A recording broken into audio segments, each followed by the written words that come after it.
അമേരിക്കയും ഇസ്രായേലും അതുപോലെ ഇറാനും ഇവരുടെ ഏറ്റവും വലിയ ഒരു നിർണായക ദിവസമായിരുന്നു വെള്ളിയാഴ്ച എന്ന് പറഞ്ഞു വെച്ചത്. പക്ഷേ വെള്ളിയാഴ്ചത്തെ ചർച്ച റദ്ദ് ചെയ്തതായിട്ടാണ് അനോണിമസ് ആയിട്ടുള്ള ഒരു ന്യൂസിൽ നമുക്ക് കാണാൻ പറ്റുന്നത്. പ്രധാനമായി രണ്ട് കാര്യമാണ് അവിടെ പറയുന്നത്. ഒന്നാമത്തത്, അമേരിക്ക ആവശ്യപ്പെടുന്നത് അവിടുത്തെ യുറേനിയം സമ്പുഷ്ടീകരണം മറ്റു രാജ്യത്തേക്ക് നീക്കണമെന്ന ഉദ്ദേശമായിരുന്നു. അത് നടക്കില്ല എന്നുള്ളത് പ്രത്യേകം ആയത്തുള്ള ഖാംനൈ ഇവിടെ വന്ന് ചർച്ചയ്ക്കിരിക്കുന്ന ആ നേതാക്കന്മാരോട് നേരത്തെ ഏൽപ്പിച്ചിട്ടുണ്ടായിരുന്നു എന്നാണ് അഭ്യൂഹം. രണ്ടാമത്, മിസൈൽ സംവിധാനങ്ങൾ, അവരുടെ ആ ദീർഘദൂര മിസൈൽ സംവിധാനങ്ങൾ ഇനി ഒരിക്കലും ഉണ്ടാക്കാൻ പാടില്ല എന്ന് പറയുന്ന ഒരു ഡിമാൻഡുമായിരുന്നു അമേരിക്കയുടേത്. അതും ആയത്തുള്ള ഖാംനൈ വരാനിരിക്കുന്ന ചർച്ചയിൽ സാന്നിധ്യം വഹിക്കുന്ന നേതാക്കന്മാരോട് ഒരു തരത്തിലും അത് അംഗീകരിച്ചു കൊടുക്കരുത് എന്നുള്ളത് ഇൻ്റലിജൻസ് റിപ്പോർട്ട് അമേരിക്കക്ക് കിട്ടിയതിൻ്റെ അടിസ്ഥാനത്തിൽ ആ യോഗം തന്നെ വേണ്ട എന്ന റിപ്പോർട്ടാണ് ഇപ്പോൾ പുറത്തു വരുന്നത്. ആ റിപ്പോർട്ട് പ്രകാരം മൂന്നാമത് പറയുന്ന ഒരു കാര്യം രസകരമായതാണ്. ഞങ്ങൾക്ക് ഉള്ള സംവിധാനങ്ങൾ, അഥവാ ഇസ്രായേലിനും അമേരിക്കയ്ക്കും മറ്റ് സഖ്യകക്ഷികൾക്കും ഉള്ള സംവിധാനങ്ങൾ ഒരു മുസ്ലിം രാഷ്ട്രത്തിനും ഉണ്ടാകാൻ പാടില്ല. കാരണം അത് ലോകത്തിന് നിലനിൽപ്പിനെ ബാധിക്കും. ഇങ്ങനെയുണ്ട്. ഏത് ന്യൂസ് അനോണിമസ് ആണ്, അത് അടുത്ത വൃത്തത്തിൽ നിന്നും വന്നു എന്നും പറഞ്ഞിട്ടാണ് ന്യൂസുള്ളത്. ഒരുപക്ഷെ അടുത്ത മണിക്കൂറുകളിൽ എല്ലാ മേഖലകളിലും ഈ വാർത്ത പ്രചരിക്കാൻ സാധ്യതയുണ്ട്. നമ്മൾ സാധാരണ ന്യൂസ് എടുക്കുന്ന ന്യൂസിൽ നിന്ന് തന്നെയാണ്, അഥവാ ഈ റോയിട്ടേഴ്സ് ന്യൂസിൻ്റെ ഭാഗമായി പ്രവർത്തിക്കുന്ന സബ് ചാനലിൽ നിന്നാണ് ഈ സാധനം കിട്ടുന്നത്. അപ്പോൾ ഇത് വിശ്വസിക്കാൻ പറ്റുമോ എന്ന് ചോദിച്ചാൽ നമുക്കും അതേ രൂപത്തിൽ എഴുതിയതുപോലെ തന്നെ ഞാനിവിടെ പറയുന്നത്. ഈ യുദ്ധത്തിന് ആക്കം കൂട്ടാനുള്ള സാധ്യതയാണ് ഇപ്പോൾ നമുക്ക് മുമ്പിൽ കാണുന്നത്. പ്രധാനപ്പെട്ട 2-3 വിഷയങ്ങളിൽ 2 വിഷയം ഇറാന് ഒരിക്കലും അംഗീകരിക്കാൻ കഴിയില്ല എന്നുള്ളത് നേരത്തെ തന്നെ പറഞ്ഞതാണ്. മിസൈൽ സംവിധാനങ്ങളുടെ ദീർഘദൂര ബാലിസ്റ്റിക് സംവിധാനങ്ങൾ ഒരിക്കലും ഇറാൻ ഈ ഒരു നിർമ്മാണവുമായിട്ട് മുന്നോട്ട് പോകരുത് എന്നാണ് ഒന്നാമത്തെ അമേരിക്കയുടെ അജണ്ട. രണ്ടാമത്തെ അജണ്ട, ഒന്നാമത്തേതാണെങ്കിൽ നമ്മളൊക്കെ നേരത്തെ മനസ്സിലാക്കിയതുപോലെ തന്നെ യുറേനിയം സമ്പുഷ്ടീകരിച്ച് വെച്ചതിനെ തൽക്കാലം ആ രാജ്യത്ത് നിന്ന് മാറ്റി കൊണ്ടുപോയി എവിടെയാണോ അമേരിക്ക പറയുന്നത് അവിടെ കൊണ്ടുപോയി വെക്കുക. പിന്നീട് വേണമെങ്കിൽ നിങ്ങൾക്ക് തിരിച്ചെടുക്കാൻ പറ്റും എന്ന് ഇതേത് ആൾക്കും മനസ്സിലാക്കാൻ പറ്റുന്നത് ഇതൊരു ചതിയാണ്, കൊലച്ചതിയാണെന്നുള്ള മനസ്സിലാകും. അപ്പോൾ ഈ ഒരു വാർത്ത വരുമ്പോൾ നമ്മൾ ഒന്ന് ഓർക്കേണ്ടത് ഈ ചർച്ച അത്ര കണ്ട് വിജയിക്കാൻ യാതൊരു സാധ്യതയില്ല എന്നുള്ളതാണ്. പക്ഷേ ഉടനെ തന്നെയാണ് ഇത് റദ്ദ് ചെയ്തു എന്നുള്ളതും. ഇന്നലെ രാത്രി 11 മണിക്ക്, അഥവാ ഇന്നലെ രാത്രി 11 മണിക്ക് ആയത്തുള്ള ഖാംനയുടെ പ്രത്യേക പ്രസ്താവന ഉണ്ടായിരുന്നു. ഒരിക്കലും ഇതുമായി സംബന്ധിക്കുന്ന ഉദ്യോഗസ്ഥന്മാർക്ക്, അഥവാ ഇറാൻ്റെ പ്രതിനിധികൾക്ക് ഈ മിസൈൽ സംവിധാനങ്ങളെ ചുരുക്കാൻ വേണ്ടിയിട്ടോ അതുപോലെ തന്നെ ഈ യുറേനിയം സമ്പുഷ്ടീകരിച്ചതിനെ മറ്റ് നാടുകളിൽ കൊണ്ടുപോയി സൂക്ഷിക്കുന്നതിനോ കുറിച്ച് സംസാരിക്കേണ്ടതില്ല, അതിനാണെങ്കിൽ സമയം കളയേണ്ടതില്ല എന്നുള്ളത് വ്യക്തമായിട്ട് ആയത്തുള്ള ഖാംനൈ പ്രസ്താവിച്ചതാണ്. അതിൻ്റെ പിന്നാലെയാണ് ഒരു 3 മണിക്കൂർ മുമ്പായിട്ട് ഈ റിപ്പോർട്ട് പുറത്തു വന്നത്. അദ്ദേഹം പറയുന്നത്, അഥവാ അനോണിമസ് ആയിട്ടുള്ള വൃത്തത്തിൻ്റെ ഭാഗമായിട്ട് വന്നിട്ടുള്ള വാർത്തയിൽ നിന്ന് പറയുന്നത്, ഈ ചർച്ച നടക്കാൻ പോകുന്നില്ല, റദ്ദ് ചെയ്തിരിക്കുന്നു. അപ്പോൾ ഇത് റദ്ദ് ചെയ്യാനുള്ള കാരണം ഈ 2 ചർച്ചയുമാണ് ഈ അമേരിക്ക ആഗ്രഹിച്ചിരുന്നത്. ആ 2 ചർച്ചയും ഒരിക്കലും ഇറാൻ പിന്നോട്ട് പോകില്ല, ആ വിഷയത്തിൽ ഒരു വിട്ടുവീഴ്ചയും ചെയ്യില്ല എന്ന് ഉറപ്പായതോടുകൂടിയാണ് ഈ വിഷയം തൽക്കാലം ചർച്ച തന്നെ വേണ്ട എന്നുള്ളിടത്തേക്ക് കാര്യങ്ങൾ എത്തുന്നത്.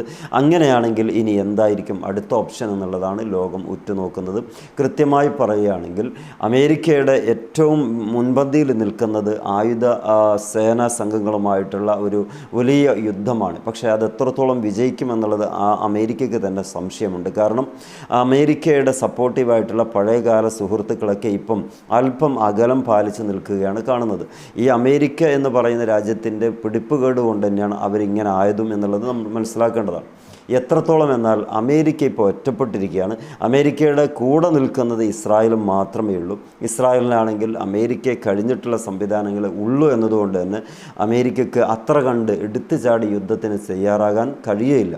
എന്നാലും അസന്നിഗ്ധ ഘട്ടം എന്നുള്ള നിലക്ക് വന്നതല്ല, ഇനി ചെയ്തങ്ങ് പോകാമെന്ന ആ ഒരു രീതിയോ കണ്ടീഷനോ സ്വീകരിക്കുകയാണെങ്കിൽ യുദ്ധം അതുണ്ടാകും എന്നുള്ളത് പ്രതീക്ഷിക്കാം. എന്താണെങ്കിലും ചർച്ച അത്ര കണ്ട് തുർക്കിയിൽ നിന്ന് ഇസ്തംബൂളിൽ നിന്ന് മാറ്റിയത് തന്നെ ഒരു പക്ഷേ ആ ഒരു ട്രംപിനെ സംബന്ധിച്ചിടത്തോളം അത്ര രസകരമായിട്ടുണ്ടാകും എന്ന് മനസ്സിലാക്കുന്നില്ല. എന്നാലും അതല്ലാത്ത വഴിയില്ലല്ലോ എന്ന് മനസ്സിലാക്കിയിട്ടായിരിക്കും ഇസ്തംബൂൾ അഥവാ തുർക്കി ആസ്ഥാനമായിട്ടുള്ള ഇസ്തംബൂളിൽ നിന്ന് ഒമാനിലേക്ക് മാറ്റുന്നത്. ഒമാനിലേക്ക് മാറ്റിയിട്ടും ഇറാൻ്റെ ഭാഗത്ത് നിന്ന് യാതൊരുവിധ വിട്ടുവീഴ്ച ഇല്ല എന്ന് അമേരിക്ക പറയുന്നുണ്ടെങ്കിൽ ന്യായമായ അവകാശങ്ങൾക്ക് വേണ്ടിയാണ് ഇറാൻ എന്ന് പറയുന്ന രാഷ്ട്രം നിലനിൽക്കുന്നത്. ആ വിട്ടുവീഴ്ച എന്ന് പറയുന്നത് ഒരിക്കലും ഉണ്ടാകാത്തതാണ്. കാരണം അവർ ഡെവലപ്പ് ചെയ്തെടുത്തിട്ടുള്ള യുറേനിയം സമ്പുഷ്ടീകരണം മറ്റൊരു രാജ്യത്ത് കൊണ്ടുപോയി വെക്കണമെന്ന് പറയുന്നത് ഏതൊരാളും അംഗീകരിക്കാത്തതാണ്. അതുതന്നെയാണ് ഇറാൻ ചെയ്യാത്തതും.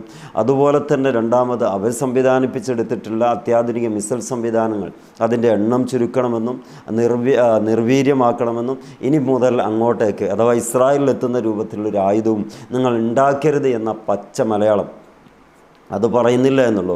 പക്ഷേ അതും ഒരു ന്യായത്തിനും അംഗീകരിക്കാൻ പറ്റാത്ത കാടൻ ന്യായമാണ് അമേരിക്ക മുന്നോട്ട് വെക്കുന്നത്. ഇത് രണ്ടുമാണ് ഇപ്പോൾ ഇറാൻ തള്ളിക്കളഞ്ഞത്. അതിൽ വസ്തുതാപരമായിട്ട് പറയുകയാണെങ്കിൽ ഇറാൻ്റെ ഭാഗം തന്നെയാണ് വളരെ ശരിയും കറക്റ്റും. അമേരിക്കയ്ക്ക് ആകാമെങ്കിൽ എന്തുകൊണ്ട് മറ്റ് രാജ്യങ്ങൾക്ക് ആയിക്കൂടാ, അമേരിക്കയ്ക്കും ഇസ്രായേലിനും ആകാമെങ്കിൽ എന്തുകൊണ്ട് ഇറാന് ആയിക്കൂടാ എന്ന ചോദ്യം പ്രസക്തമാണ്. ഈ ലെവലിൽ കാര്യങ്ങൾ മുന്നോട്ട് പോവുകയാണെങ്കിൽ അടുത്ത ഏതാനും മണിക്കൂറുകൾക്ക് ശേഷം ട്രംപിൻ്റെ ഒരു വലിയ പ്രഖ്യാപനം ഉണ്ടാകും. ആ ഉണ്ടാകുന്ന പ്രഖ്യാപനത്തിൽ ഓൾറെഡി ഞങ്ങൾ മറ്റൊരു ചർച്ച എന്നോ 48 മണിക്കൂറോ എന്നോ അല്ല, യുദ്ധവുമായി ഞങ്ങൾ മുന്നോട്ട് വരികയാണെന്നോ ഏതുവാണെങ്കിലും അൺഎക്സ്പെക്റ്റഡ് ആയിട്ടുള്ള ഈ വ്യക്തിയിൽ നിന്ന് വരാൻ സാധ്യതയുണ്ട്. എന്താണെങ്കിലും മിഡിൽ ഈസ്റ്റിനെ സംബന്ധിച്ചിടത്തോളം അറബികൾക്ക് ഏറ്റവും നന്നാവുക ഈ ഇറാൻ്റെ കൂടെ നിൽക്കുക എന്നല്ലാതെ വേറെ മാർഗ്ഗമില്ല. പക്ഷേ അവരെ സംബന്ധിച്ചിടത്തോളം അവരുടെ എല്ലാ സംഭവങ്ങളും അമേരിക്കയിൽ കൊണ്ടിട്ടതുകൊണ്ട് ആ ട്രംപ് പറയുന്നതിലപ്പുറം മിണ്ടാതിരിക്കാനേ കഴിയുള്ളൂ. കാരണം എപ്സ്റ്റൈൻ ഫയൽ കൂടി പുറത്തു വന്നതുകൊണ്ട് ഇനി ആ ലെവലിൽ നിൽക്കാനേ കഴിയുള്ളൂ. വരാനുള്ളതെല്ലാം നമ്മൾ സ്വന്തമായി അങ്ങ് അനുഭവിക്കുക എന്നല്ലാതെ ഈ GCC കൺട്രികൾക്ക് വേറെ വഴിയില്ല എന്നുള്ളത് കൂടി നമുക്ക് മനസ്സിലാക്കാൻ പറ്റും. മറ്റൊരു പ്രധാനപ്പെട്ട വാർത്ത കൂടിയുള്ളത് ഈ ഇന്നലെ രാത്രി വന്നിട്ടുള്ള വാർത്തയിൽ ഇറാൻ ആക്രമിക്കപ്പെട്ടാൽ ഈ ചാവേറുകളായിട്ടുള്ള ഡ്രോണുകളെ കൊണ്ട് ആകാശം നിറക്കുമെന്നുള്ള വാർത്തയാണ്. അതും നമ്മൾ മനസ്സിലാക്കിയെടുത്തോളം കൃത്യതയോടുകൂടെ അത് ചെയ്യാൻ പറ്റുമെന്നുള്ളതാണ്. കാരണം ചാവേറുകളായ ഡ്രോണുകൾ ലക്ഷക്കണക്കിന് ഇറാൻ്റെ കയ്യിൽ ഉണ്ട് എന്നാണ് പറയപ്പെടുന്നത്.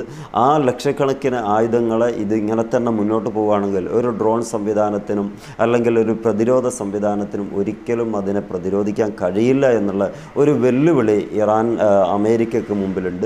അതൊക്കെ ആയതുകൊണ്ടാണ് മൊത്തത്തിൽ ഈ ഒരു പ്രശ്നം ഇങ്ങനെ തളം കെട്ടി നിൽക്കുന്നത്. ഈ ഒരു സെക്കൻഡ് അല്ലെങ്കിൽ ഈ ഒരു മണിക്കൂർ കഴിഞ്ഞിട്ട് എന്ത് വാർത്തയാണ് വരുന്നത് എന്നുള്ളത് നമുക്ക് മനസ്സിലാക്കാം. ആ വാർത്തക്കായിരിക്കും പ്രധാനപ്പെട്ട ഒരു വഴിത്തിരിവുണ്ടാകുക. കാരണം ഈ ലെവലിൽ റദ്ദ് ചെയ്തു, അതോടൊപ്പം തന്നെ ഇവരുടെ അംഗീകാരങ്ങളൊന്നും ഇവരുടെ തീരുമാനങ്ങളൊന്നും അമേരിക്ക അംഗീകരിക്കില്ല എന്ന് ഏകദേശം വ്യക്തമാവുകയും ചെയ്തു. മൊത്തത്തിൽ വളരെ ക്രിട്ടിക്കൽ സ്റ്റേജിലൂടെയാണ് മുന്നോട്ട് പോകുന്നത് എന്ന് വ്യക്തമാകുന്നു. ഏതായിരുന്നാലും മിഡിൽ ഈസ്റ്റിൻ്റെ കാര്യം അതല്ലെങ്കിൽ ഇറാൻ്റെ കാര്യം എങ്ങനെ കാര്യങ്ങൾക്ക് ഭാവി ഉണ്ടാകുമെന്നുള്ളത് കാത്തിരുന്ന് കാണേണ്ടി വരും. ഇത് സപ്പോർട്ട് ചെയ്യാൻ താല്പര്യമുള്ളവർ സപ്പോർട്ട് ചെയ്യുക, അതുപോലെ തന്നെ സബ്സ്ക്രൈബ് ചെയ്യുക. Wish you all the best. Good bye.